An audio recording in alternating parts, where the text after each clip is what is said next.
también definimos en la última clase que estas tensiones principales eran los autovectores del sistema y por lo tanto podíamos encontrar los autovalores asociados, es decir, las direcciones en las cuales estas tensiones principales se producían.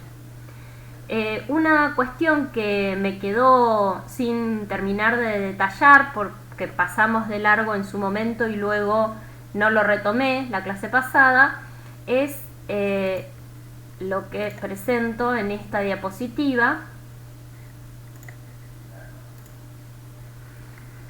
que es los que se define como componentes esféricas y desviadoras del tensor de tensiones. Si nosotros tenemos un tensor de tensiones dado, voy a escribir aquí arriba un tensor de tensiones sigma y j, genérico cualquiera. En la traza de la diagonal principal tenemos las tensiones normales a las caras del cubo elemental, las tensiones normales sigma 1, 1, 2, 2 y 3, 3. Y por fuera de la diagonal principal se encuentran las tensiones tangenciales sigma 1, 2, que es la tensión que está en la proyección del vector sigma 1, del vector tensión sigma 1 en la dirección 2, tangencial, y sigma 1 en la dirección 3, también tangencial, y por último la proyección del vector sigma 2 en la dirección 3, tangencial. Este tensor, que es simétrico y por lo tanto escribimos solo la mitad de este tensor, nosotros vamos a poder dividirlo o encontrar cuáles son sus componentes esféricas y desviadoras. ¿A qué se llama componentes esféricas? Bueno, lo primero que vamos a hacer es vamos a definir una tensión media igual a la media o al promedio de las tensiones de la traza del tensor, es decir, de las tensiones normales. Sigma 1, 1 más sigma 2, 2 más sigma 3, 3 dividido 3, que es esto que está aquí abajo. Ese valor de tensión media sigma m lo vamos a escribir en la traza del tensor y vamos a completar con ceros esa traza del tensor. Es decir, ¿qué es lo que hicimos aquí? Dijimos, nuestro tensor de tensiones lo podemos escribir como este mismo tensor al cual le extrajimos el promedio de la tasa del tensor, es decir, acá tengo sigma m, sigma m, sigma m, 0 por fuera de la diagonal principal, le agregamos este promedio y se lo restamos, ¿sí? Es decir, a este tensor le sacamos sigma 1, 1 menos sigma m, sigma 2, 2 menos sigma m y sigma 3, 3 menos sigma m.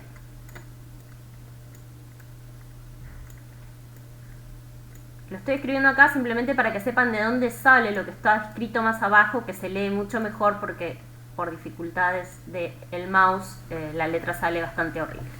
Por fuera de la diagonal principal, cuando yo resto este tensor, que no es otra cosa más que esta tensión media por la matriz identidad, lo que sucede es que tengo ceros por fuera de la traza del tensor. Por lo tanto, cuando resto esta matriz que acabo de sumar, es simplemente los valores de las tensiones tangenciales, sigma 1, 2, sigma 1, 3 y sigma 2, 3.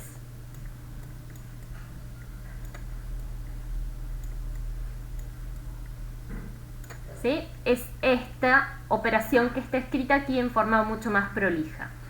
Pero ahora a esta matriz le vamos a llamar componente esférica del tensor de tensiones,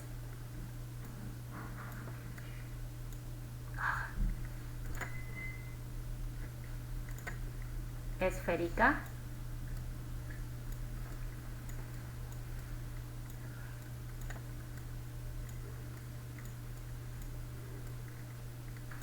y a esta otra que nos queda definida aquí le vamos a llamar componente desviadora o tensor desviador de tensiones. El tensor esférico es aquel que es responsable de todas las tensiones normales a las caras del cubo elemental y en consecuencia es el que nos permite a nosotros acortar o alargar las direcciones diferencial x1, diferencial x2, diferencial x3 que nos representan las dimensiones de este cubo. Si yo digo que tengo una tensión en la diagonal principal, por ejemplo, sigma 1, que vale 1 megapascal positivo, eso implica que en esa dirección se está elongando, se está estirando la dirección 1 coincidente con el eje de coordenadas. En la dirección 2, 2, por ejemplo, que tuviéramos menos 3 megapascales, eso significa que en la dirección coincidente con el eje x2 lo que vamos a tener es un acortamiento de esa longitud como consecuencia de esta tensión. Todo esto intuitivamente lo estamos mirando. Y en la dirección 3, 3 también, si por ejemplo tuviéramos más 4 megapascales, esto implica que tenemos como consecuencia de esta tensión de tracción positiva una elongación de esa dirección 3,3 que va a estar relacionada con esta tensión. Entonces, ¿qué es lo que nos permite el tensor esférico de tensiones? Nos permite sintetizar toda la información que corresponde a deformaciones de tipo volumétricas. Luego en la clase de hoy vamos a desarrollar por completo tensor de deformaciones y vamos a identificar cuáles son las componentes volumétricas del tensor. En tanto que por lo que queda, digamos, este tensor desviador, lo que incluye es todas las tensiones que tienden a deformar sacando este cubo elemental de su forma de cubo perfecto y distorsionando cada una de sus caras, porque intentan subir, bajar una cara con respecto de la otra. Entonces, esta componente esférica es la responsable luego de todas las deformaciones de tipo volumétrica y la componente desviadora del tensor de tensiones es la responsable de todas las distorsiones asociadas a las deformaciones del cubo elemental. Se puede decir o se puede comprobar que esta parte del tensor de tensiones, el tensor desviador de tensiones, es la suma de 5 estados de corte puro. Y entonces vamos a ver cómo comprobamos ese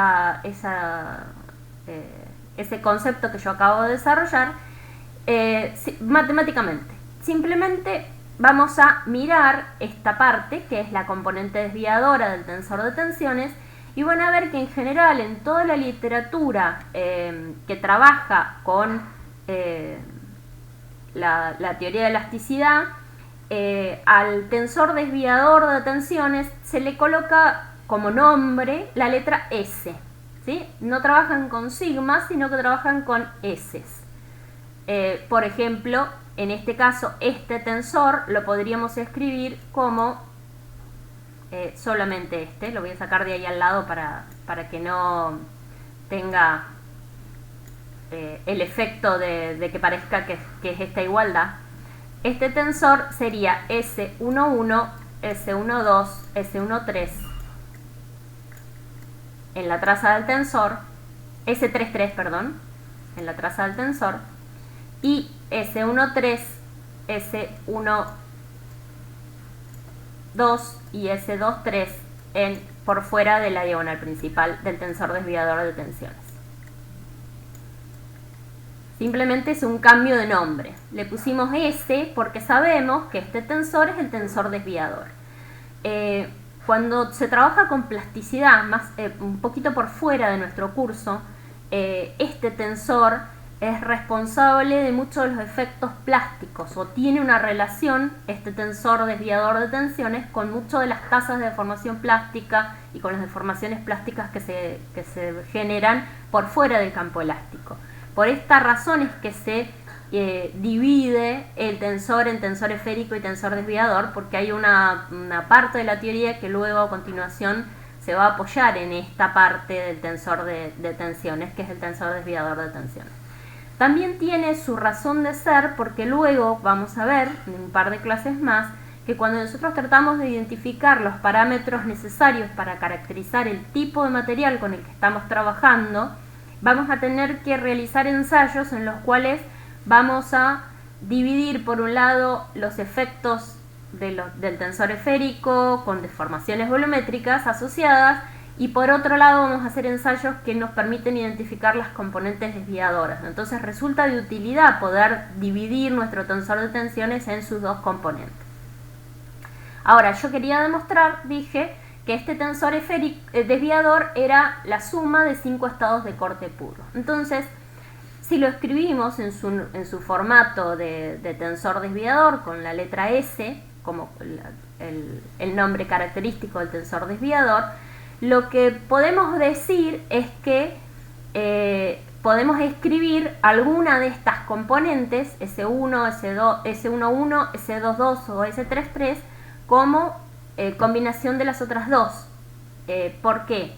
Porque si nosotros decíamos que la tensión media era la suma, el promedio de la traza del tensor de tensiones, cuando restamos cada uno de estos promedios de sigma 11, sigma 22 y sigma 33, S11 es, lo voy a escribir aquí arriba, voy a escribir con otro color para que sepamos que estamos trabajando con el tensor desviador de tensiones, S11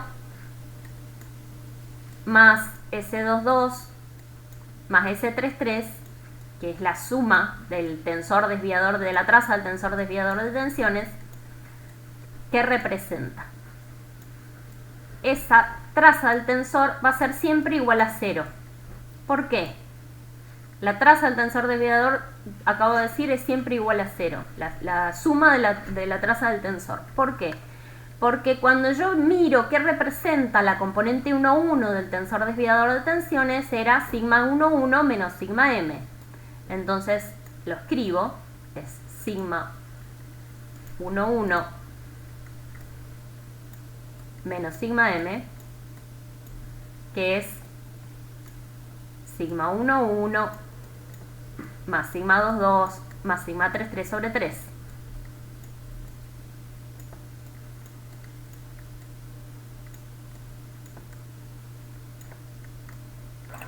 Profe, ¿me podría repetir ahí porque me perdí?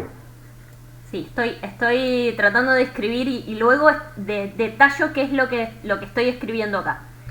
S11 es la componente 1,1 del tensor desviador de tensiones. Esto que acabo de remarcar aquí con azul. ¿Sí? ¿Qué es S11? Es sigma 1 menos sigma m. Sigma m era sigma 1,1 más sigma 2,2 más sigma 3,3 sobre 3. ¿Sí? Así definimos la tensión media. La componente 1,1 del tensor desviador de tensiones es la tensión normal sigma 1,1 menos esta tensión media. Entonces es sigma 1,1 menos la tensión media. Esto es sigma m. ¿Sí? Lo único que escribí es esto de esta manera. Sigma 2,2, S22, es la componente 2,2, lo voy a escribir con otro color para que veamos de dónde sale. Esta componente es sigma 2,2 menos sigma m. Entonces, la suma de la traza del tensor desviador es sigma 1,1 más sigma 2,2 menos sigma m. Lo vuelvo a escribir. Sigma 1,1 más sigma 2,2 más sigma 3,3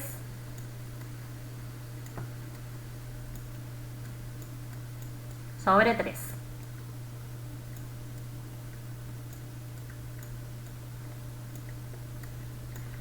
Y por último, la componente 3,3 del tensor desviador de tensiones, S33, es, lo voy a escribir acá abajo, sigma 3,3 menos sigma m, que es sigma 1, 1 más sigma 2, 2 más sigma 3, 3 sobre 3. Disculpen la lentitud en la escritura, pero es lo que puedo hacer con un mouse.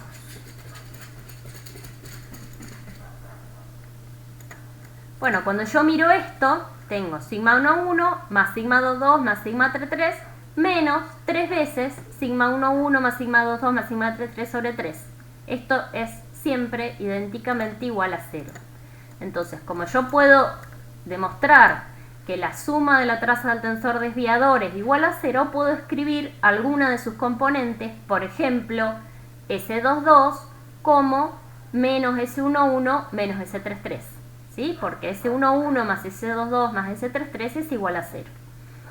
Entonces, cuando yo escribí de esta manera la componente, por ejemplo, la componente 22 del tensor desviador de tensiones, puedo escribir este tensor como sumas parciales de distintos tensores. Uno que contenga solamente, voy a intentar marcar con distintos colores, uno que contenga solamente las componentes, por ejemplo, 1, 2 y el resto 0. Esta componente es esta que tengo marcada aquí. Y el resto del tensor 0, siempre simétrico, ¿verdad? Estamos trabajando con tensores de tensiones, los tensores de tensiones son siempre simétricos, aun si sean componentes o partes de ese tensor. Una vez que dividí esta componente, puedo tomar, por ejemplo, esta otra, que es la componente 1, 3, la voy a marcar con naranja, es esta que tengo aquí, simétrico, y un tercer tensor que es la componente 2, 3 que tengo aquí. ¿Sí? Si yo miro este estado, esta componente S1, 2 es sigma 1, 2, sigma 1, 2, sigma 2, 1. Por otro lado tengo sigma 1, 3, sigma 3, 1, sigma 2, 3, sigma 3, 2. Si solo tengo ese estado de tensiones, quiere decir que en mi cubo elemental, voy a dibujar, en mi cubito elemental lo único que tengo es un par de tensiones tangenciales. Este es mi cubo elemental, x1, x2, x3.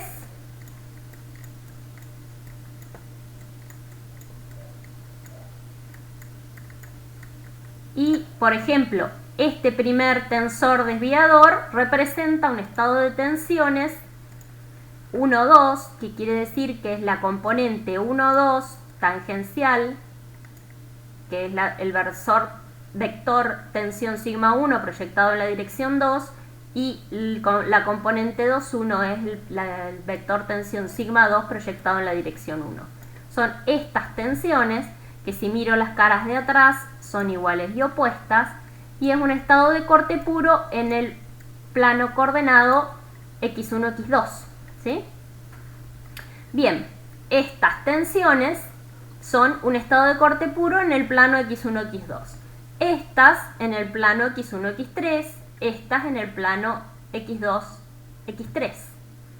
Ahora me quedaron, porque solo agregué esta componente, esta componente, esta componente. Esta y esta no la tengo aún detallada, pero las voy a dividir, estas tres componentes que me quedaron, en dos tensores a su vez, uno que contiene la componente 1, 1 y la componente 2, 2, y otro que contiene la componente 3, 3. Pero la componente 2, 2 la voy a escribir, como dije, como menos S1, 1 menos S3, 3. Entonces voy a dejar la componente 1, 1 y menos S1, 1, que está en la posición 2, 2, y menos S3, 3 y S3, 3 separados en dos tensores.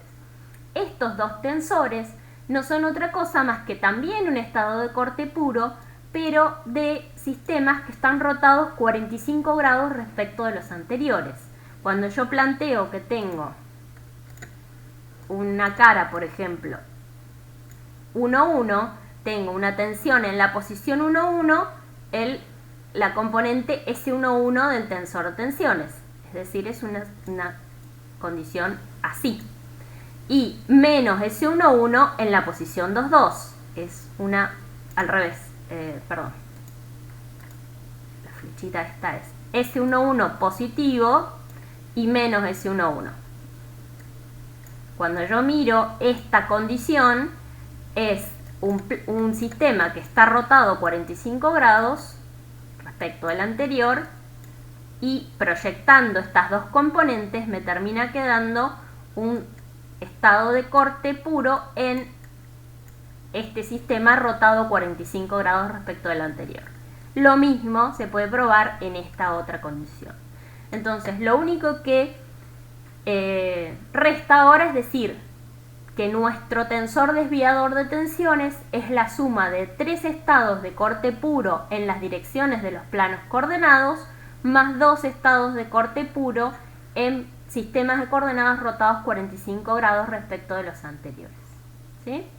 Bueno, esta es una deducción que había quedado colgada de la clase anterior, entonces la voy a sumar después a la clase de tensiones, así quedan separados por temas cuando hagamos cuando lo suba al canal de YouTube.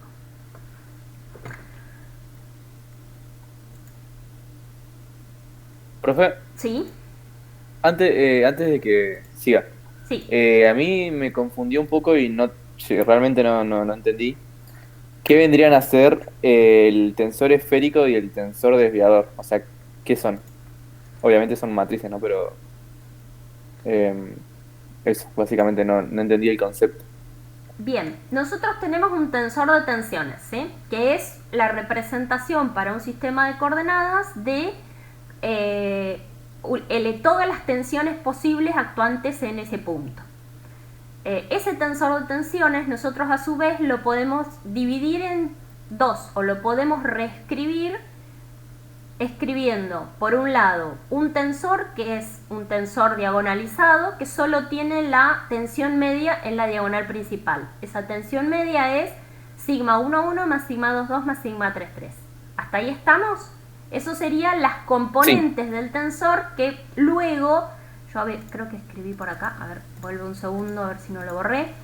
Estas componentes esféricas son las que luego me generan cambios de volumen en ese cubo elemental. Es decir, me van a alargar o me van a acortar cada una de las caras del cubo sin generarme ninguna modificación en la forma. El cubo sigue siendo un cubo, pero un poquito más grande, un poquito más chico, ¿sí? No me cambia los ángulos rectos de ese cubo elemental.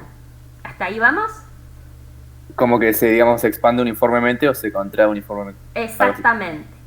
La parte esférica del tensor es una síntesis de esto que tengo aquí, que es las tensiones normales a las caras del cubo elemental. Entonces lo único que me generan son cambios en el volumen.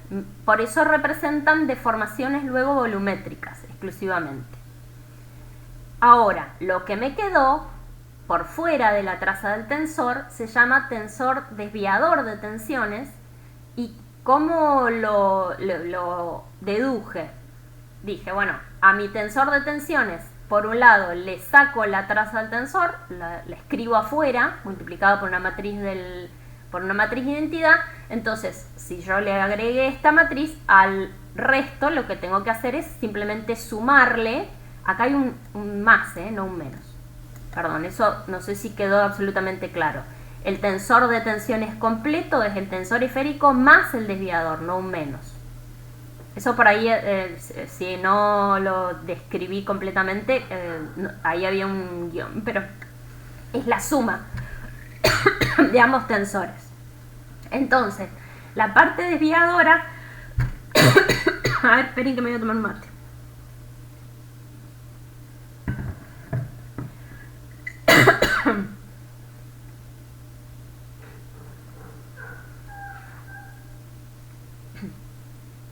Sigo.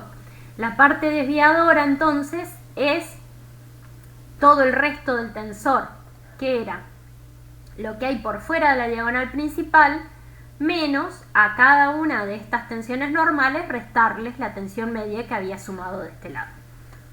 Y ese tensor desviador es la síntesis de todas las tensiones tangenciales ¿sí? Es una representación de todas las tensiones tangenciales que estaban aplicadas en ese punto. Y esas tensiones tangenciales, ¿qué es lo que intentan? Intentan romper esos ángulos rectos.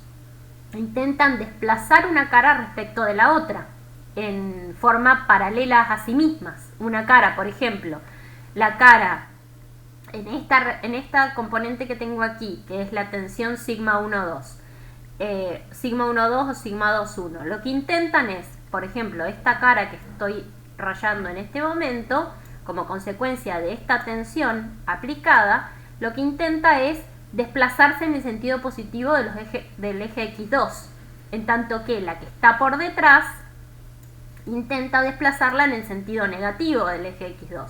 Entonces este cubo pierde esa forma de ángulos rectos que tenía, de cubo perfecto, y pasa a ser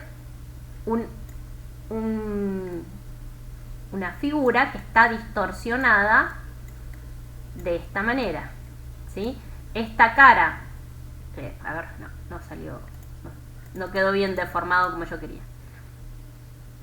Esta cara del cubo que originalmente era así, ahora va a pasar a una posición deformada por aquí. Y esta otra por aquí.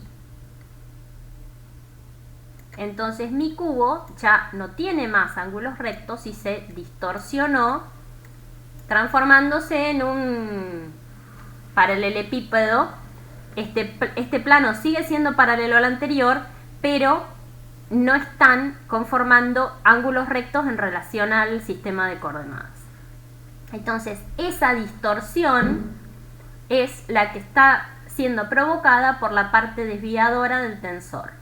Y lo que dijimos es, ese tensor desviador a su vez yo lo puedo dividir en partes como más simples, en un estado de corte puro, en un plano, en otro plano y en dos planos girados 45 grados respecto al sistema de referencia. Pero, ¿qué representa? Si la pregunta es, ¿qué representa el tensor desviador de tensiones? Sintetiza o contiene todas las tensiones tangenciales que luego me van a generar distorsiones, cambios de forma en el volumen elemental. ¿Ahí me pude explicar mejor? Sí, profe, ahí entendí bien. Genial. Y una última, esto sería como una forma, otra de los métodos para encontrar el tensor de tensiones, ¿no? Como así tenemos el de la rotación, con la matriz de rotación y eso. Acá lo que podemos es encontrar partes del tensor de tensiones. Lo que yo decía es que luego, por ejemplo, vamos a usar una parte, por ejemplo, la parte esférica del tensor de tensiones, porque vamos a decir estamos en un estado en el cual solo tenemos tensiones normales. Y como consecuencia de estas tensiones normales vamos a medir deformaciones volumétricas, porque sabemos que la parte esférica solo me va a generar deformaciones volumétricas. Entonces voy a poder encontrar la relación que hay entre la parte esférica y la parte volumétrica, de parte esférica del tensor de tensiones y la parte volumétrica del tensor de deformaciones. Y vamos a poder encontrar las constantes que caracterizan esa relación. Luego vamos a poder decir lo mismo entre el tensor desviador de tensiones en alguno de estos estados de corte puro y las componentes distorsivas del tensor de deformaciones. ¿Por qué? Porque tenemos tantas variables involucradas que la ley general o la ecuación constitutiva que me relaciona el tensor completo con el tensor completo de deformaciones es muy grande, tiene demasiada información que representa distintos fenómenos físicos. Entonces, como somos bastante limitados desde el punto de vista de lo que podemos medir de a una variable por vez en general cuando hacemos un ensayo para caracterizar un comportamiento, un ensayo físico real de un material para poder caracterizar un comportamiento. Entonces nos sirve, nos resulta de utilidad poder dividir nuestro tensor de tensiones y nuestro tensor de deformaciones, que vamos a empezar a ver a continuación, en partes, conocer qué implica cada parte, qué significa físicamente, para luego encontrar las relaciones y luego sí volver a sumarlo todo y poder representar nuestra teoría completa.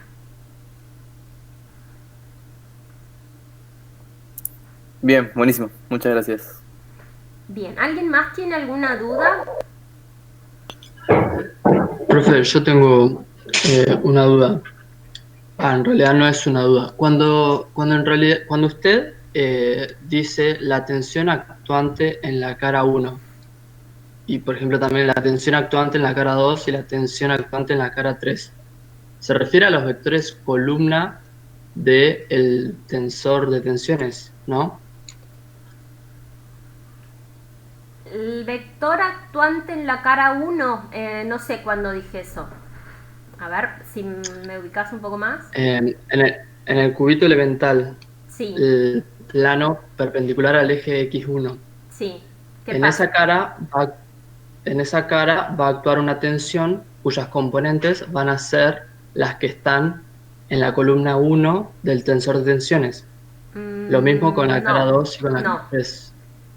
no. El vector sigma 1, el vector tensión sigma 1, está representado por la fila 1 del tensor de tensiones.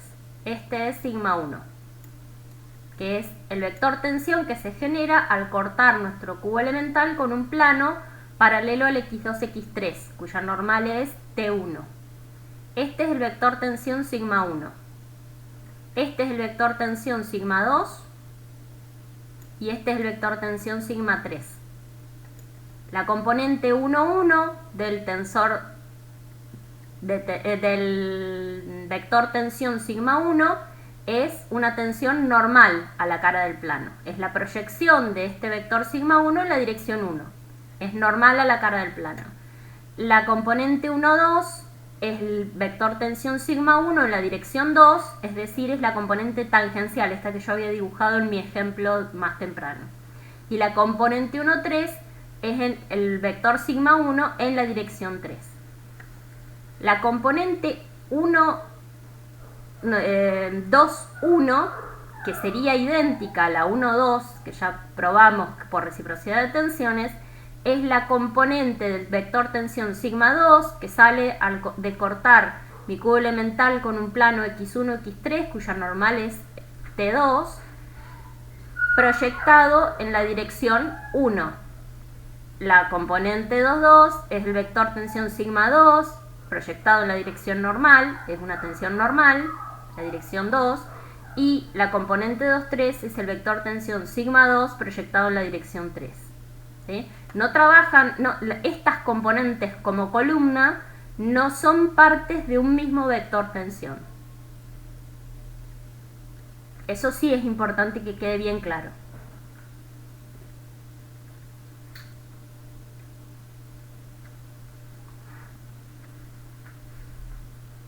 Está bien, profe. Bueno, gracias. ¿Alguna otra duda, chicos?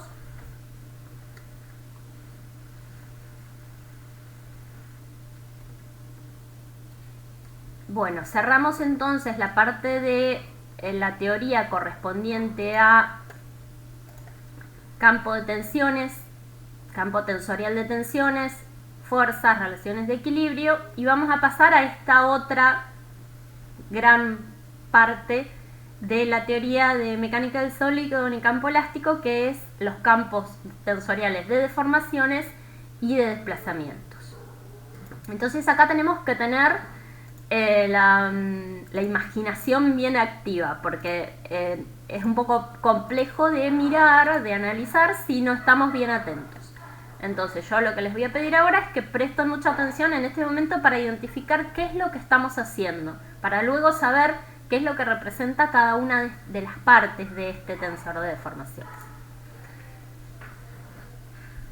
Bien, pasando al análisis de deformaciones, vamos a trabajar ahora también con un sistema de referencia x1, x2, x3, y este sistema de referencia x1, x2, x3 me permite darle posición a dos puntos. Yo los voy a dibujar aquí con rojo, no vamos a trabajar ahora con un punto para analizar deformaciones, sino que vamos a trabajar en el entorno de un punto, con dos puntos A y B, los cuales están separados entre sí una determinada distancia.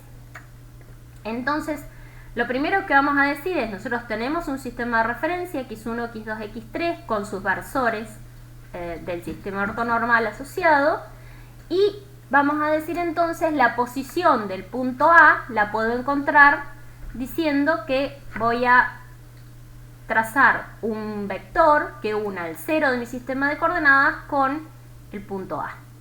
Este vector le voy a poner de nombre R. Bien, y no voy a hacer otro vector que parta del 0 del sistema de coordenadas y vaya hasta el punto B, sino que voy a utilizar el punto A como referencia para decir, bueno, el vector B lo voy a encontrar de A una posición que va a estar relacionada con A partir de un vector de R mayúscula. ¿Ok? Tengo la posición de A definida con el vector R y la posición de B definida con el vector dr a partir de la posición de A. ¿Hasta acá estamos bien? Bueno, ¿qué es lo que vamos a decir? Ese punto A, cuando yo permito que actúe un campo tensorial de tensiones, va a ir a parar a una posición distinta de donde estaba, porque el cuerpo ya no lo consideramos más como rígido e indeformable, sino que es un cuerpo que está trabajando en el campo elástico de deformaciones. Entonces, este punto A va a ir ahora a parar a una posición que voy a dibujar aquí, A minúscula es su nombre, y el punto B también se va a poder deformar como consecuencia de este estado triaxial de tensiones al cual yo estoy sometiendo el cuerpo, y va a ir a parar a esta otra posición B minúscula, representada con la letra B minúscula. Bueno, nuevamente yo voy a poder definir cuál es la posición del punto A deformado partiendo de que el 0 de mi sistema de coordenadas con ese punto. A ver si puedo. Ese vector R representa la posición del punto A luego de la deformación. Y como hice antes de la deformación, el punto B va a ir a parar a una posición que yo voy a poder encontrar uniendo, me cuesta mucho dibujar, disculpen, el punto A con el punto B. ¿Sí? Esa relación o ese vector que une la posición del punto A con la posición del punto B en condición deformada, le voy a poner de nombre dr minúscula. Hasta acá hemos definido simplemente las posiciones de los puntos antes de la deformación y a posteriori de la deformación. Ahora, ¿qué hizo el punto A para llegar desde A mayúscula a A minúscula? Se desplazó. En verde voy a dibujar el desplazamiento que sufrió el punto A desde la posición que tenía antes de la deformación a la que tenía después de la deformación. En tanto que el punto B, para ir desde la posición B mayúscula a la posición B minúscula, se trasladó desde el punto B mayúscula al punto B minúscula esta distancia, con esa dirección. Si miramos qué es lo que sucede, yo podría decir que, por ejemplo, mi punto B se trasladó lo mismo que A y luego cambió su dirección. ¿Cuánto es que se traslade lo mismo que A para ir de A mayúscula a A minúscula? Un vector paralelo a U que pase por B, que es este que está aquí, en puntos. Ese módulo del vector y esa dirección del desplazamiento es la misma que sufrió el punto A para ir de su posición indeformada a la posición deformada. Y para ir desde esa posición de traslación a la posición final, el punto B sufrió otra deformación. No solo se trasladó como cuerpo rígido, sino que se movió a su vez y cambió el tamaño que tenía la fibra que unía A con B no es más esta que tengo aquí, la voy a volver a dibujar con rojo, porque si el punto A y el punto B, como consecuencia de la deformación, no se hubieran deformado entre sí, la fibra que une A con B no se hubiera deformado, el punto B hubiera ido a parar a este punto y su posición relativa hubiera sido esta. ¿Se ve hasta ahí? Como consecuencia, como eso no sucedió, yo dije que B, además de que se trasladó como cuerpo rígido, digamos, desde A mayúscula hasta A minúscula, a su vez sufrió otra deformación. Esa otra deformación de U es este vector que está dibujado aquí. ¿Sí? Voy a hacer una pausa si alguien no entendió las posiciones de estos vectores y qué representan. No continúo. Ahora nos pongamos todos en común, puesta en común de que entendimos qué es lo que estoy haciendo.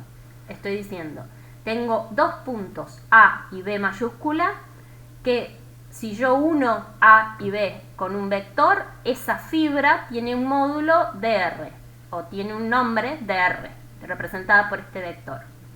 Permito que este cuerpo se deforme.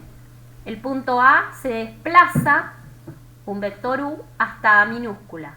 El punto B se desplaza otro vector que no es U, porque no es que siguió sin deformar esta fibra AB en forma de traslación, sino que fue a parar a otra posición.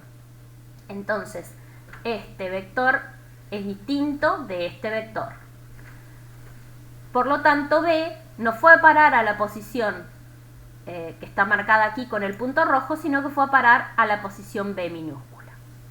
Y la fibra que antes unía A con B, que yo le llamé dr mayúscula, ahora es esta otra fibra que tiene otra longitud, se percibe a simple vista, y además tiene otra dirección, porque no solo se trasladó, sino que esta fibra, además de elongarse, se distorsionó, cambió de posición relativa. ¿Estamos hasta acá?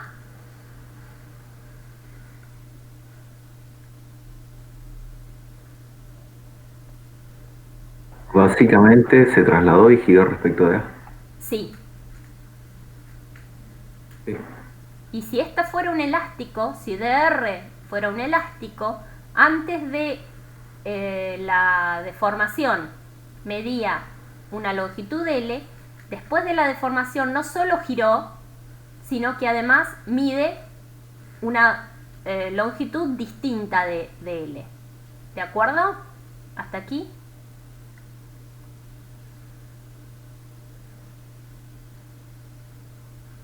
Sí, profe, creo que sí. ¿Dijo de L? Supongamos que AB medía 5 algo, 5 unidades de algo. A minúscula, B minúscula es distinto de 5. ¿Sí? Puede ser más grande, puede ser más chico. Hay un cambio de longitud de esta fibra. dr no es la misma longitud que dr minúscula. dr mayúscula tiene una longitud distinta que dr minúscula. No solo gira, sino que no solo se desplaza y gira, sino que además cambia su longitud. Eso es lo que acabamos de presentar. Si no hay ninguna duda, seguimos. Bien. Entonces ahora vamos a mirar todo esto que acabamos de tener de puesta en común aquí. Tenemos vectores de posición, R minúscula, que es la posición del punto A, y de R mayúscula y de R mayúscula, que es la posición del punto A y de la posición del punto B relativo a A. Tenemos otro vector posición, que es el vector posición R minúscula, que es la posición del punto A posteriori de la deformación. Tenemos la posición relativa del punto B respecto de A, de R minúscula. Y tenemos dos vectores de desplazamiento. Un vector de desplazamiento U, que es el desplazamiento que sufrió el punto A para llegar a la posición deformada. Y tenemos este otro vector de desplazamiento que no le pusimos nombre, pero para ir de B mayúscula a B minúscula, siguió, podríamos decir, este recorrido o dr minúscula, u más du. El desplazamiento que sufrió el punto A más la distorsión que sufrió o la deformación que sufrió la fibra para ir desde esta posición a esta posición.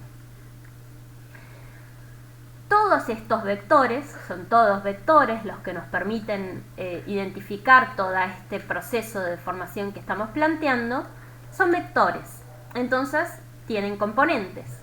Por un lado, podemos plantear que este vector R es un vector que tiene componentes,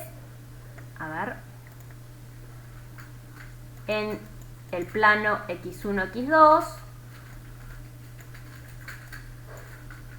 esta sería R1, que es, le vamos a poner x mayúscula 1 por T1, esta es R2, que es x2 mayúscula por T2, y esta sería la componente x3 mayúscula, las componentes de este vector R posición. ¿Sí? ¿Cómo escribo entonces un vector? Un vector lo escribo como la suma de sus componentes por los versores del sistema. Es esta ecuación que tenemos aquí. Este otro vector R también va a tener componentes en este sistema de coordenadas. Entonces yo voy a borrar lo que acabo de hacer para que no me quede tan sucio el dibujo.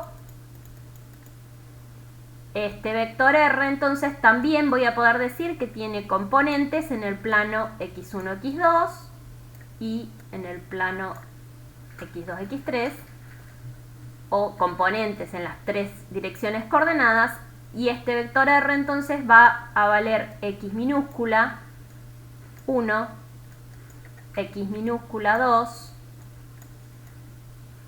x minúscula 3. Multiplicadas cada una de estas componentes por el versor T1, T2 y T3 respectivamente. Bien, son las componentes cartesianas de este vector. Entonces R lo podemos escribir, el vector posición del punto A una vez que se produjo la deformación, como x1 por T1 más x2 por T2 más x3 por T3. Esta ecuación que tenemos representada aquí en azul. El desplazamiento U también tiene componentes cartesianas porque también es un vector.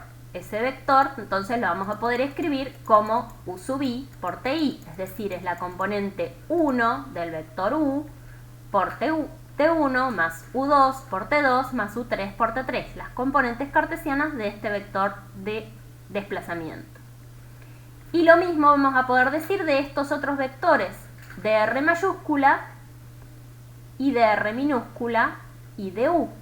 Cada uno de ellos tiene sus componentes cartesianas multiplicadas por los versores del sistema de coordenadas. Por último, a este vector de deformación de U lo vamos a hacer un desarrollo en serie y nos vamos a quedar únicamente con el primer término del desarrollo en serie porque luego nos resulta útil para la deducción matemática que vamos a realizar. Pero simplemente es el desarrollo en serie de este producto y nos quedamos únicamente con el primer término. ¿Por qué nos quedamos con el primer término de un vector de deformación? Porque al ser nuestras deformaciones de tipo infinitesimales, cuando nosotros obtenemos los términos de orden superior de un desarrollo en serie, las deformaciones de tipo infinitesimal son despreciables en órdenes superiores. ¿Qué otras relaciones vamos a utilizar para poder describir nuestro tensor de deformaciones? Estas eran las componentes cartesianas y ahora vamos a ver qué relaciones hay entre vectores. ¿Sí? Ahora los miramos como vectores, nos abstraemos de qué significaba cada uno de ellos y decimos, por ejemplo, este vector R minúscula es la suma del vector R posición original más el desplazamiento U. ¿Sí? Este vector es este más este. esta ecuación que tengo aquí. El vector dr también es el vector que relacionaba la posición AB indeformada más la deformación que sufrió la fibra dr mayúscula, que es du. Entonces, dr es igual a dr más du. Este dr es igual a este dr, porque lo que hice aquí fue simplemente hacer una traslación originalmente. Entonces tenemos esta segunda relación. Y por último vamos a decir que el módulo al cuadrado del vector r mayúscula y del vector r minúscula le vamos a poner este nombre ds cuadrado. ¿Sí? Y mayúscula y ds cuadrado minúscula. Porque nos resulta útil para seguir el formato que tiene la deducción de la teoría simplemente. Podríamos trabajar con los módulos al cuadrado sin cambiarles de nombre. Pero así está desarrollada la teoría. Bien, tenemos todas estas relaciones geométricas y las componentes cartesianas de los vectores. Entonces ahora lo que vamos a mirar es cuánto mide el vector que separa el punto A con el punto B a posteriori de la deformación. Es decir, el módulo, quiero saber cuánto es la fibra que unía A con B, qué tamaño tiene una vez que se deformó el cuerpo. Entonces, eso dijimos que era el módulo del vector dr al cuadrado, lo vamos a trabajar. El módulo cuadrado del vector deformado, de la fibra AB deformada, es ds cuadrado. Entonces, como existe esta relación, vamos a escribir que ds cuadrado es igual a dr por dr. Pero dr era la suma de lo que medía el vector antes de la deformación, la fibra antes de la deformación, más esta deformación de U. No lo voy a hacer así porque no se ven los símbolos. Esto que tengo acá. ¿Sí? Entonces, ds al cuadrado es dr por dr. Esto por esto mismo, que es esto que está escrito aquí. Esto era dr y esto también. Bueno, ahora vamos Profe, a trabajar. ahí no hay un error. No. dr Porque más de u está escrito usted acá. dice que R minúscula es el vector R que señala la posición de A respecto a O, más el vector U que señala la posición de A minúscula respecto a. Pero Cuando no diferencia. estamos trabajando con eso, ¿eh? Estamos trabajando con este vector. El AB deformado. El vector dr. El módulo de dr Bueno, es dr mayúscula más de u. Estamos acá. No estamos acá. ¿Sí? Este módulo al cuadrado es 2 veces dr por dr. Es esto que está aquí. Y dr minúscula, este vector AB de la fibra deformada, es dr minúscula más du. Estamos acá. ¿Te ubicaste? sí, profe, yo estuve viendo a la mañana todo lo que aparecía en el libro y la verdad que para mí está mal. Bueno, déjame deducirlo por completo y después si querés lo conversamos. Yo te lo explico, no hay problema. Bueno, Este vector, esta fibra AB deformada entonces al cuadrado, era dr por dr. dr mayúscula más du por dr mayúscula más du. Es esto que está aquí. Trabajando matemáticamente este producto, estamos hablando ahora de este producto dr por dr, dr por du, du por dr, du por du, es esto que tengo aquí. Y entendiendo que ds al cuadrado era dr mayúscula por dr mayúscula, esto es ds al cuadrado, paso este ds al cuadrado para el otro lado. Entonces me queda cuánto mide el vector, que la fibra que une A con B después de deformado, menos lo que medía antes de la deformación.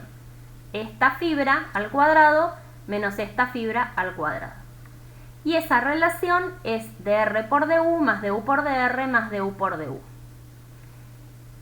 A partir de acá vamos a decir, no estamos más en la teoría general, que era la que nos permitía encontrar las deformaciones en cualquier rango de deformaciones, y vamos a decir, a partir de acá para abajo, nosotros vamos a trabajar en teoría de pequeñas deformaciones. ¿Por qué vamos a trabajar en teoría de pequeñas deformaciones? Porque nuestras deformaciones, las que están asociadas al cálculo estructural en el campo elástico, son pequeñas. Cuando nosotros vamos a trabajar con estructuras que van a estar trabajando en grandes deformaciones, en general no son las estructuras que se trabajan en este curso. ¿Quiere decir eso que no existen elementos o estructuras que trabajan en grandes deformaciones? No, hay muchísimas estructuras que trabajan en grandes deformaciones, pero no las abarcamos en este curso. En este curso trabajamos con pequeñas deformaciones, porque las cargas estructurales típicas, que son las que resolvemos nosotros, no representan estados tensionales que generen grandes deformaciones en los materiales estructurales típicos. ¿Dónde podría generarse grandes deformaciones en el campo elástico sin llegar a ser plásticos? En aquellas estructuras que están compuestas por materiales que tienen un módulo elástico muy bajo, por ejemplo las gomas o por ejemplo los elastómeros en general. Entonces, si bien existen materiales de ese tipo, materiales viscoelásticos, materiales que tienen grandes deformaciones aún para estados tensionales típicos como los que nosotros utilizamos, en este curso trabajamos con materiales que tienen una resistencia más importante, es decir, que tienen módulos elásticos, módulos de corte elevados, como los aceros, como las fundiciones, como las rocas, como los suelos, como los hormigones.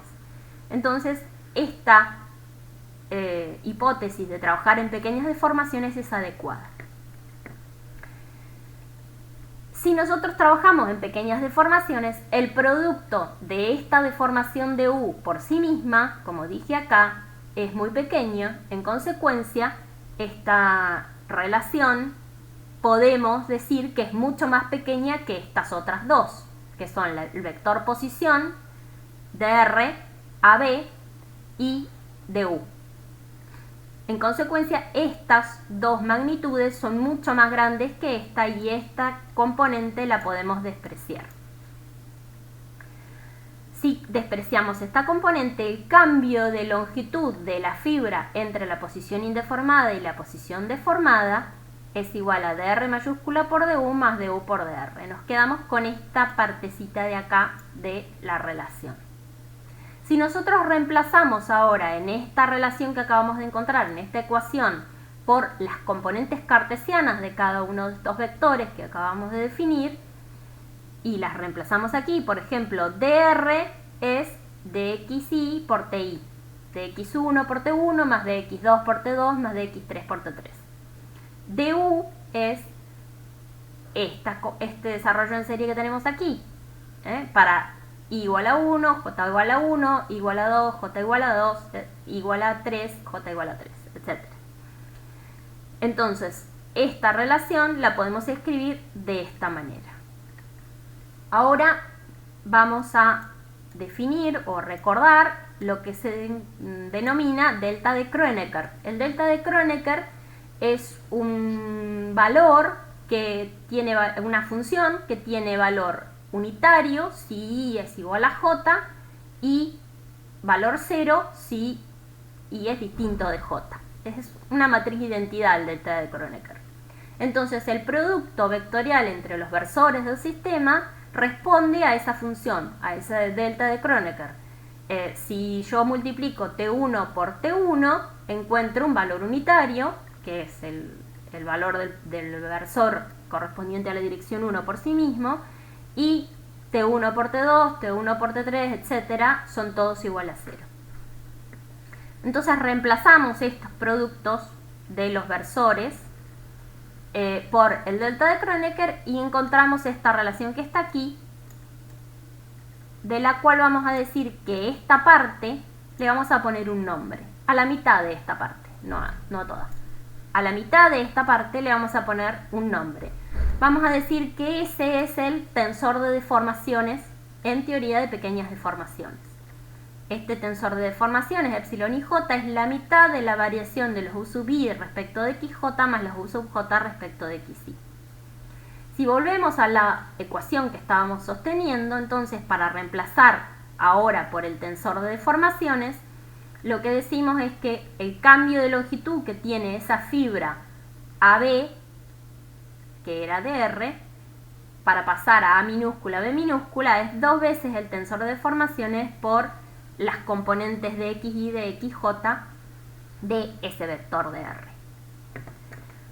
Hasta ahora, ese es el formato. Ese tensor de tensiones, de deformaciones, es un tensor de orden 2 también, es decir que va a tener todas estas componentes. Si la escribimos en formato de notación indicial, es este formato. Es un tensor que también es simétrico, igual que el tensor de tensiones, y por ahora no tenemos lo que significa físicamente cada una de sus componentes. Para eso vamos a darle entidad, o vamos a definir un par de conceptos más. Uno de ellos es la deformación específica longitudinal. Vamos a definir deformación específica longitudinal en la dirección B de una fibra B cualquiera a el cociente del cambio de longitud de la fibra que corresponde con esa dirección respecto de la longitud que tenía originalmente. ¿Sí? Si nosotros estamos hablando, por ejemplo, de esta fibra AB, es cuánto cambió esta fibra B respecto de lo que medía antes. Esta fibra es distinta a la longitud que esta fibra. Entonces queremos cuantificar cuál es la deformación específica, es decir, cuánto cambió de longitud esa fibra. Bueno, como nosotros teníamos algunas relaciones, por ejemplo, la relación, si nosotros tenemos este cociente y lo dividimos por ds al cuadrado, tenemos aquí este cociente de ds minúscula al cuadrado, es decir, cuánto mide la fibra después de la deformación menos cuánto medía antes, es esto, y lo dividimos por ds al cuadrado, tenemos la definición que acabamos de dar de deformación específica longitudinal de una fibra en una dirección B cualquiera, ¿sí? Entonces, si esta es la definición, deberíamos dividir esta ecuación por ds al cuadrado, que es lo que está hecho aquí. Como estos son las componentes de los versores, del versor BI en este caso, que es como estamos en una dirección B cualesquiera, esas componentes son las componentes de ese vector unitario que nos caracteriza la dirección de la fibra que estamos analizando. Entonces lo que podemos decir es que esta relación es igual a 2 veces el tensor de deformaciones por B sub I por B sub J. Esta relación, cuánto mide la fibra después de la deformación respecto de lo que medía antes, menos 1, esto lo único que hice fue distribuir este ds al cuadrado acá y acá, ¿sí? Y ahora lo voy a refactorizar y lo voy a escribir como ds sobre ds menos 1 por ds sobre ds más 1. Esto es idéntico a esto. Este segundo término no lo tocamos, pero a continuación, una vez que refactorizamos, escribimos cuánto es acá yo no lo veo bien, no sé si ustedes lo ven bien. Cuánto mide la fibra después de la deformación respecto de lo que medía antes menos 1, y este producto lo pasamos dividiendo aquí. Entonces tenemos que este cambio es aproximadamente igual a 2. ¿Por qué? Porque la fibra, estamos trabajando en pequeñas deformaciones, esta relación, lo que medía la fibra después de la deformación respecto de lo que medía antes, es aproximadamente igual a 1. Entonces, esto es aproximadamente igual a 2.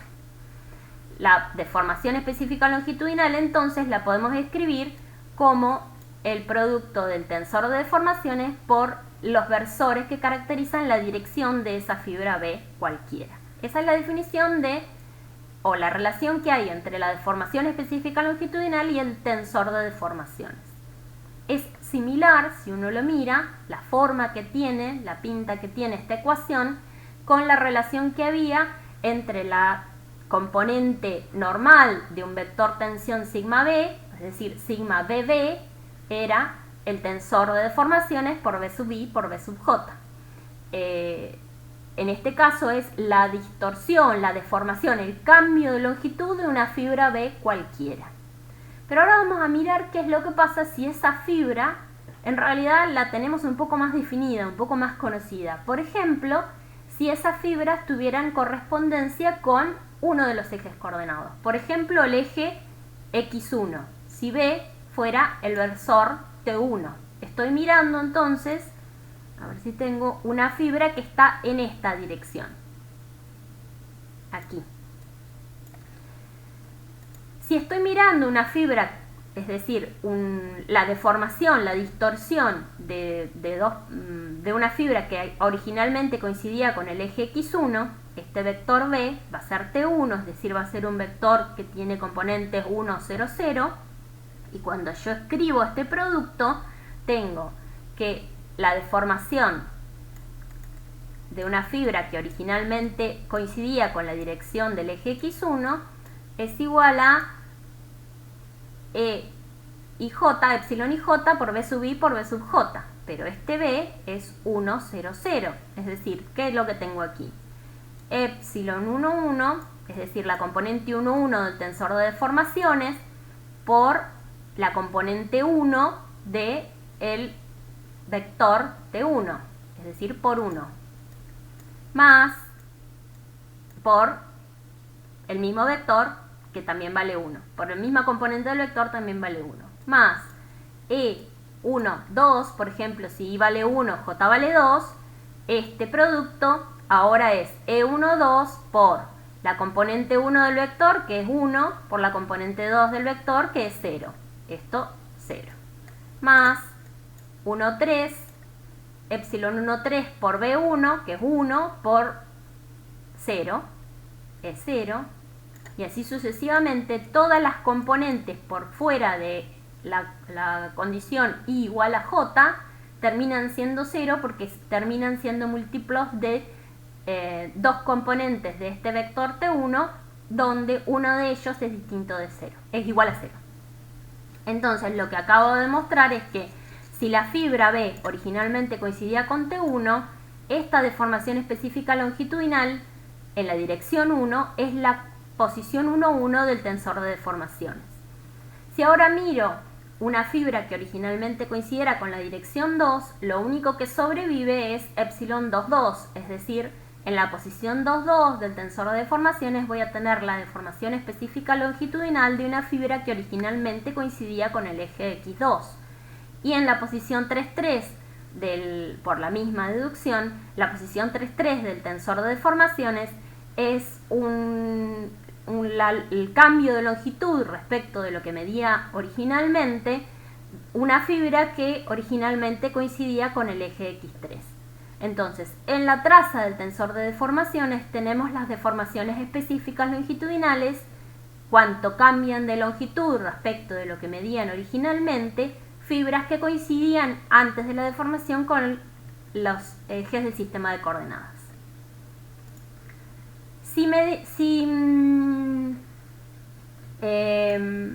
Ahora definimos otro concepto que es el de deformación específica longitudinal, vamos a poder encontrar el resto de las relaciones del tensor de deformaciones. Para eso vamos a encontrar dos puntos, el punto A y el punto B que teníamos antes, y un tercer punto también ubicado en las cercanías, C, que también vamos a encontrar a partir de la posición de A.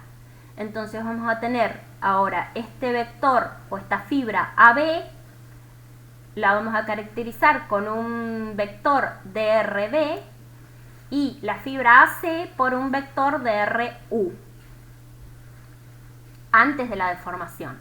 Y a posteriori de la deformación van a existir esos dos vectores, pero ahora el ángulo que forman esos dos vectores va a haber cambiado. ¿Sí? Yo voy a permitir que esa estructura, además de desplazarse y distorsionarse, este punto, este otro también se cambia y se distorsiona respecto de los otros dos.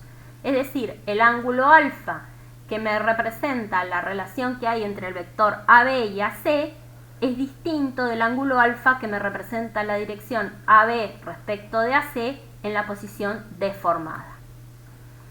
Entonces, para eso vamos a utilizar el concepto de producto escalar. El producto escalar de este vector por este vector es el módulo de AB por el módulo de BC por el coseno del ángulo que forman antes de la deformación y a posteriori de la deformación también. También vamos a utilizar las relaciones que hay entre el módulo del vector antes de la deformación, ¿sí? Y el coseno, lo vamos a dejar aparte el coseno, y vamos a volver a utilizar la formulación en función de las coordenadas cartesianas del vector DRB y DRU antes de la deformación. De esta manera encontramos las relaciones que hay entre ambos ángulos.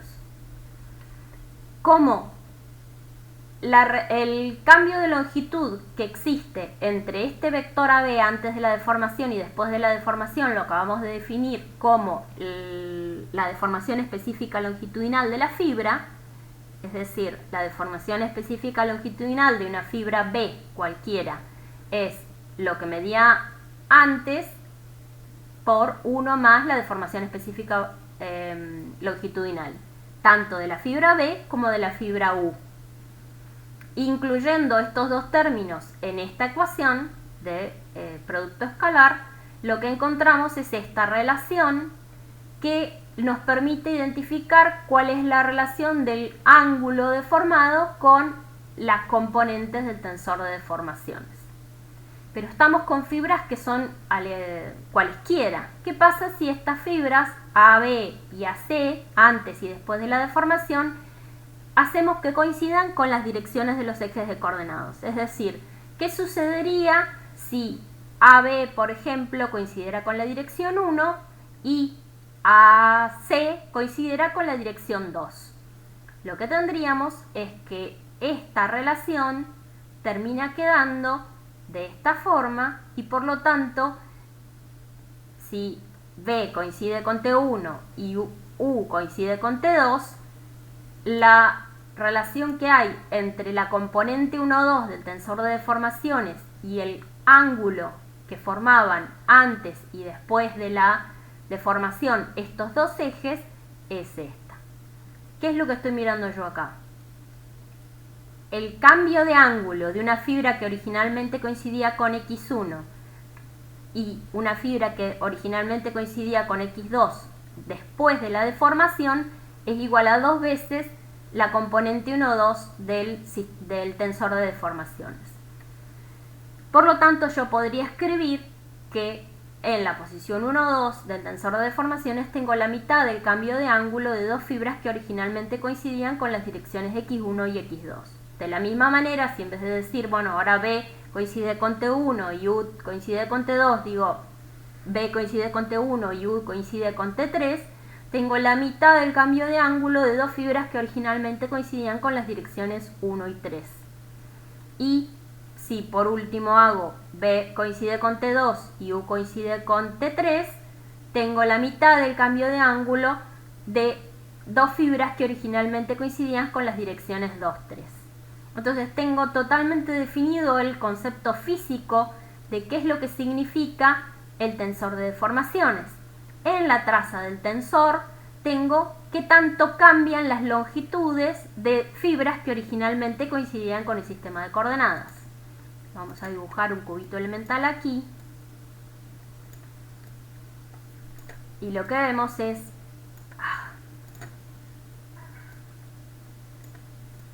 qué tanto se alargaron o se acortaron las caras de este cubo elemental con las posiciones 1, 1, 2, 2 y 3, 3 de mi tensor de deformaciones. ¿Qué tanto cambió esta dimensión y esta dimensión respecto de lo que medían originalmente? La posición 1, 1 es qué tanto cambió la longitud de este cubo elemental en la dirección correspondiente con el X1 respecto de lo que medía antes, siempre. No es cuál es la dimensión. Si antes medía 5 y ahora mide 7, es el cambio de longitud, es decir, es 7 menos 5, vale 2, respecto de 5. Es decir, es 2/5 esta deformación. En todos los casos es un resultado que físicamente tiene que corresponder con una unidad de dimensión respecto de una unidad de dimensión. Por ejemplo, metros sobre metros, milímetros sobre milímetros, centímetros sobre centímetros. Son adimensionales. En cambio, por fuera de la traza del tensor, estos cambios de longitudes no me interesan, y lo que sí me interesa es qué tanto cambió, por ejemplo, en la posición 1, 2, qué tanto cambió este ángulo, a ver, lo voy a dibujar aquí, que originalmente coincidía con x1 y x2, qué tanto cambió y a dónde fue a parar. Si, por ejemplo, ahora yo voy a dibujar una posición distorsionada de este cubito, y ahora se fue a esta posición, este cambio de ángulo es la mitad de ese cambio de ángulo, es la posición 1, 2 del tensor de deformaciones. ¿Sí? Esa es la dimensión que yo estoy analizando. Entonces, me está representando esa componente del tensor de deformaciones, que tanto se distorsionó ese cubo para dejar de ser un cubo y pasar a ser un elemento que ahora ya no tiene esta cara y esta cara perpendiculares entre sí, sino que ahora están distorsionadas. ¿Cuánto cambió ese ángulo respecto del ángulo de 90 grados que tenían antes? Es la componente 1, 2. ¿Sí? Lo mismo las otras tres. Nos representan desplazamientos relativos de las caras del cubo elemental entre sí, como consecuencia de esas distorsiones que veíamos que nos generaba el tensor desviador de tensiones.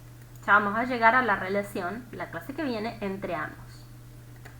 Por último, vamos a definir lo que es deformación específica volumétrica. Ya entendimos que en nuestro tensor de deformaciones tenemos en la traza del tensor deformaciones específicas longitudinales, y por fuera de la traza del tensor cambios de ángulo de fibras que originalmente coincidían con el sistema de coordenadas. Y por último vamos a ver que la deformación específica volumétrica, que es cuánto cambia el volumen de una esfera, en este caso no nos vamos a restringir al cubo, está deducido así, puede hacerse también con un cubo, pero es más simple con una esfera. Supongamos que estamos en el entorno de un punto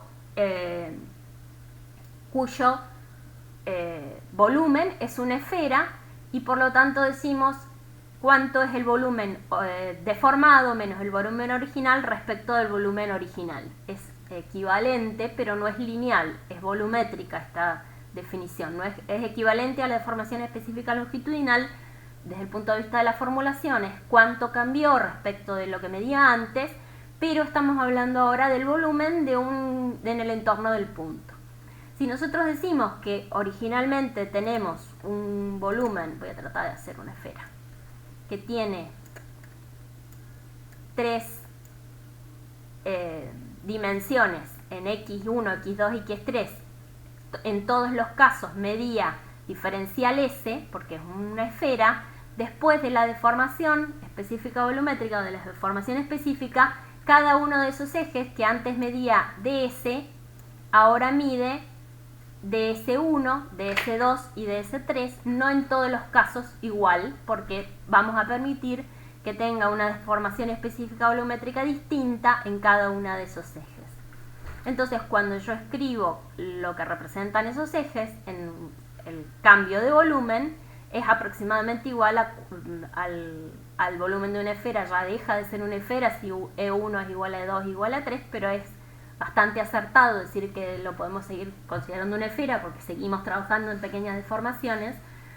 Entonces, escribiendo esto de esta manera y trabajando matemáticamente esto, lo que encontramos es que el cambio de volumen o la deformación específica volumétrica se se relaciona con las deformaciones específicas longitudinales, es decir, las componentes 1, 2 y 3 del tensor de deformaciones, y termina quedando como la suma de la traza del tensor de deformaciones.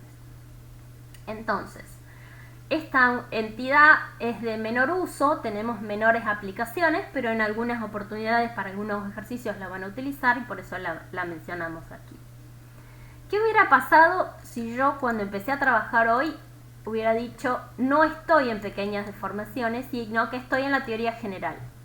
No puedo simplificar y quedarme con el primer término del desarrollo en serie de la deformación de U.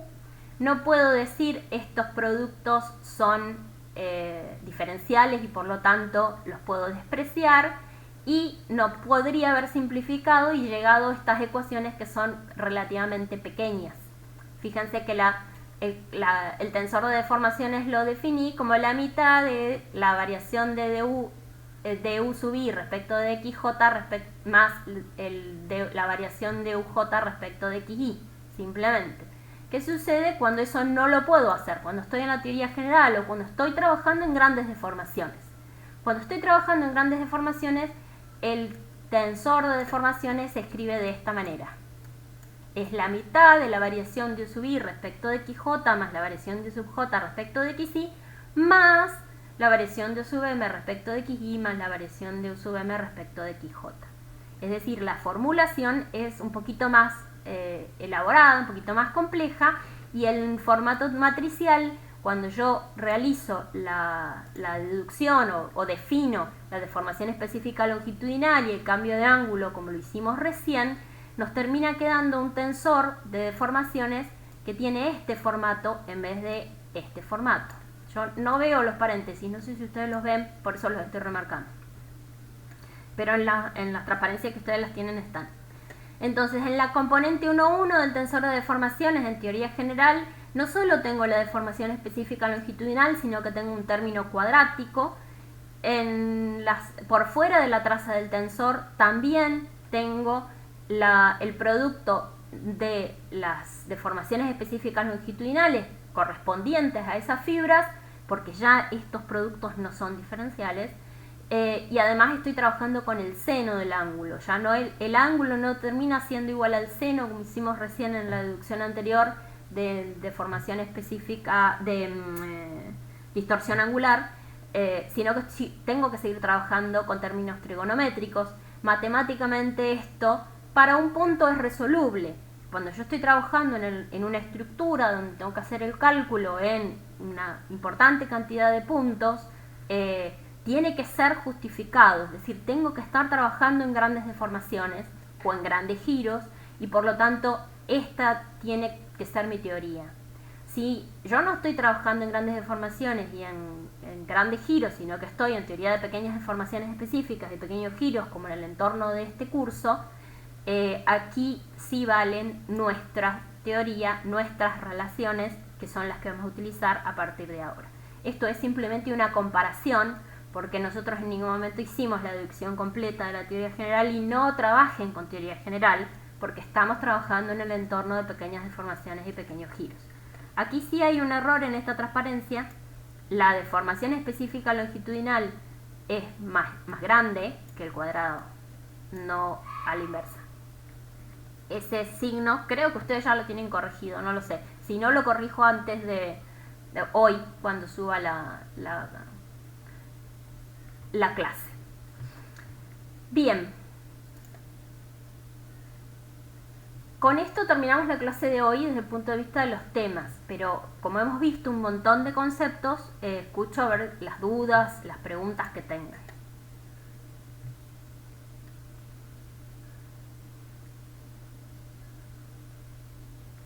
Oscar pregunta si en la vida real nosotros con una serie de mediciones los cargamos a un programa para que haga todos estos análisis. Depende de qué es lo que estemos resolviendo, ¿sí? Si nosotros queremos, por ejemplo, analizar qué es lo que está pasando en un punto que entendemos es el más crítico, el más solicitado, y en ese punto de una estructura podemos hacer una medición, un ensayo, ponemos un sensor que nos permita obtener cuál es la deformación en una fibra, o podemos conocer cuáles son las tensiones, porque podemos hacer un cálculo de cuáles son las tensiones que están llegando a ese punto, podríamos hacer todas estas cuentas simplemente entrándolas dentro de una planilla Excel, por ejemplo, porque estamos trabajando en un punto.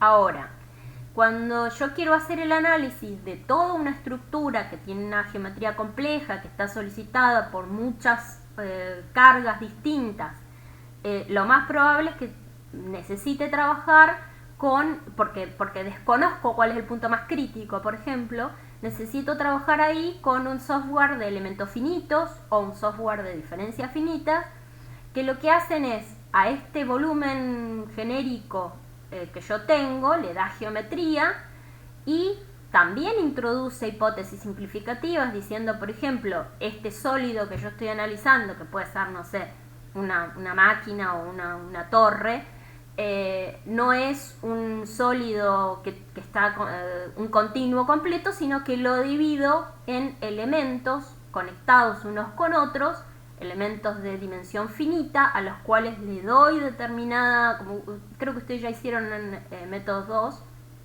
no lo sé, en realidad, les estoy preguntando, pero si no, uso ese software de elementos finitos que lo que hace es hacer una simplificación y decir este sólido continuo lo divido en una serie de elementos discretos interconectados por nodos que están rígidamente unidos unos con otros, y dentro de cada uno de esos elementos es válida esta teoría, asumiendo que estoy trabajando en un punto en cada uno de esos elementos, o a lo sumo tengo varios puntos en el interior de cada elemento, puede llegar a ser de hasta 3, 6 nodos, depende del tipo de elemento que estoy trabajando. ¿Qué es lo que voy a decir con eso? Ese software va a tener adentro cargada esta teoría que nosotros estamos trabajando. Si yo le digo, vas a estar trabajando en el entorno de pequeñas deformaciones, va a utilizar estos tensores de deformaciones y va a utilizar los tensores de tensiones que vimos en la primera clase, que creo que estaban por acá. Estos tensores de tensiones, y va a resolver la relación que vamos a ver la clase que viene entre tensiones y deformaciones. Y va a encontrar entonces cuáles van a ser las tensiones que se van a generar por las cargas aplicadas y luego va a deformar el cuerpo en consecuencia teniendo en cuenta el tipo de material que yo voy a cargar adentro. Si yo le digo al software, no vas a estar trabajando en teoría de pequeñas deformaciones y pequeños giros, sino que vas a estar trabajando en grandes deformaciones, entonces para cada elemento que puede estar trabajando, por ejemplo, en una malla comúnmente estamos trabajando con, no sé, 10, 15.000 elementos, dependiendo del tipo de estructura, pero supongamos una estructura relativamente compuesta, en vez de este tipo de tensor de deformaciones, vamos a estar trabajando con este tensor de deformaciones en cada punto. Entonces, primero podemos llegar a tener un problema de capacidad de la máquina con la que estamos trabajando para poder resolver estas ecuaciones. Va a requerir un gasto computacional muchísimo más importante. Si yo estoy trabajando en teoría de grandes deformaciones para el mismo sólido con la misma cantidad de elementos, va a requerir hacer muchísimas más cuentas, porque resolver para cada punto este tensor no es lo mismo que resolver este tensor. Entonces lo que va a intentar hacer es resolver en todos los puntos esta ecuación o esta teoría que nosotros tenemos cargado aquí. Resulta de particular importancia entender cuál es el entorno en el cual nosotros estamos trabajando, porque podemos llegar a fracasar por intentar hacer algo demasiado general cuando no es el caso de aplicación real que nosotros tenemos.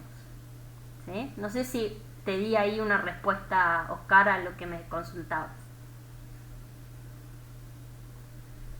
Bueno, Héctor me consulta si en esta teoría podemos hacer hasta el TP6.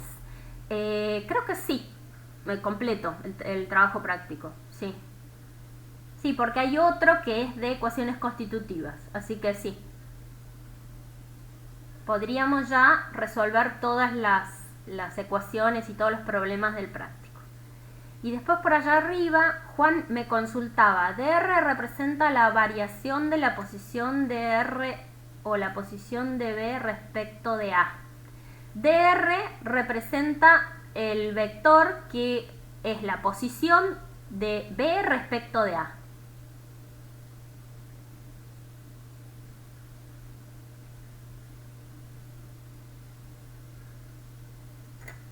Y a ver si quedó Sí, alguna. profe, igual me expresé muy mal. Me expresé muy mal. Al fin, no sé, cuando quiera discutir, si no, le mando mis resúmenes, porque, y no sé, ahí ve lo que escribí y si puede darme una opinión, mejor. Vamos a hacer el resto de las consultas, después si querés lo charlamos, no hay ningún problema, yo no tengo apuro. Vamos a ver si alguien más tiene dudas, si no cerramos la clase de hoy acá y quedo con Juan para ver por qué él dice que la parte del análisis de deformaciones está mal.